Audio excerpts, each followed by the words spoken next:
Right, what do we have here today is how not to be a fucking loser. Okay?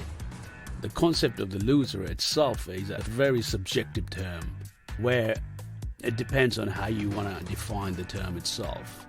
But I can't help you not to be a loser if you've got no self-respect or self-esteem or self-worth, but I can teach you how to avoid feeling like a loser and become the best version of yourself. So let's get it started with this one. If you really want to overcome your fears and goals, I want you to have something that's called a realistic goals. All your goals got to be realistic, so you can actually accomplish this and still stay motivated. I don't want you to think about, look, hey, how about I want to get a fucking six-pack abs in 3 weeks? Look, this is a little extreme approach. Why not take fucking 3 years? Make it more realistic so you can actually attain those sort of goals. But if you really target way too higher than your limitations, you're actually pushing up the envelopes there.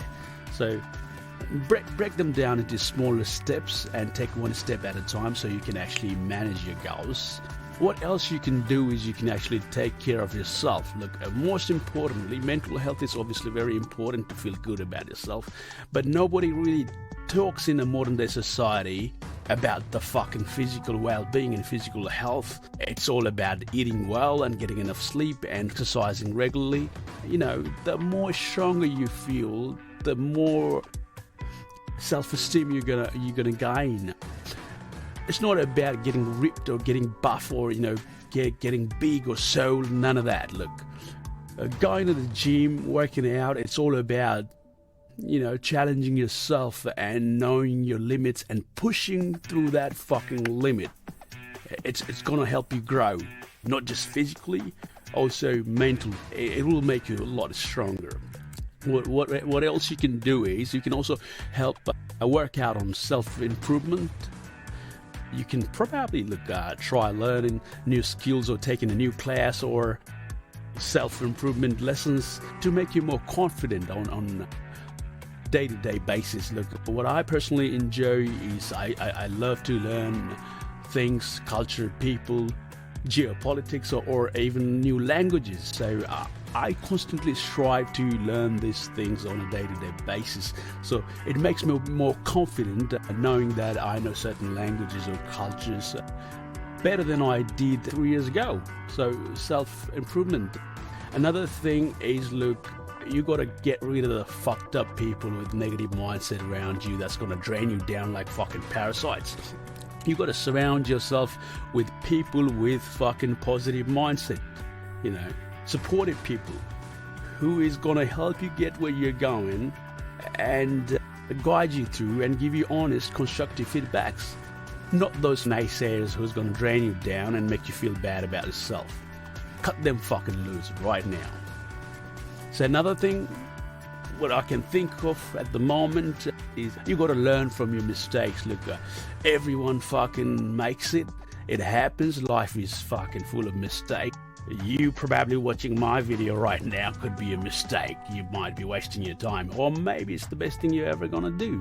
So look, but you got to learn from it. You got to improve yourself and not dwell around them and regret and remorse on it. Instead, you got to focus on what can you do differently next time. All right, you got to think, how can I change this if it happens again? It's best to learn from somebody else's mistake, so you got to read books and shit, listen to people that are fucking wise and experienced. But again, you got to learn from the mistakes in order to grow further. Another thing is something I'd like to call a self-compassion. You got to practice self-compassion.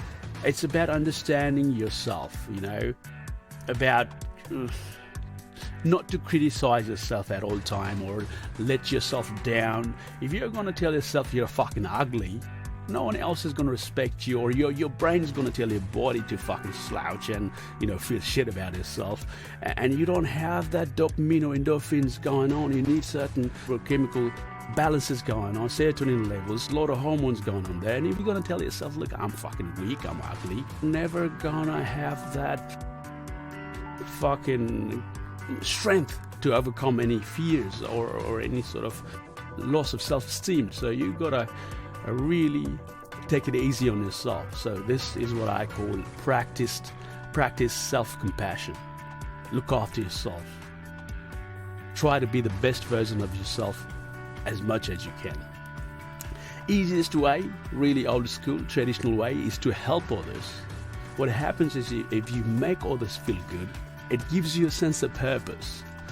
On a day-to-day basis, we go to our day-to-day life, we see people, we meet people, but sometimes you don't feel like doing it. You don't feel like fucking going to your day-to-day job, and you're just there, you know. You don't have a purpose in life. Maybe you find a new career pathway, or find something that excites you. Volunteer in a community if you've got nothing that makes you happy.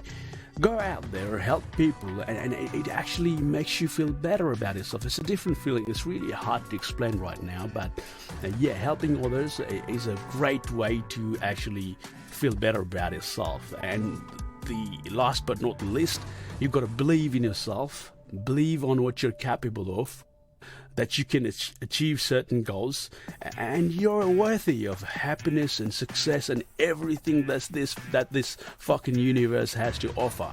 You must believe in yourself. You know, it is important that we all go through difficult times, and we have moments of self-doubt, and with the right mindset, attitude, you can overcome all this feeling and feel good about yourself. So there you go, in a nutshell, how not to be a fucking loser. This is it, guys. Hit that fucking subscribe button. I'll come back with more videos, and we shall continue to make more videos as we go, depending on how this video goes. But yeah, you know, stay sweaty, stay crazy. I'll be back with more. Adios, amigos.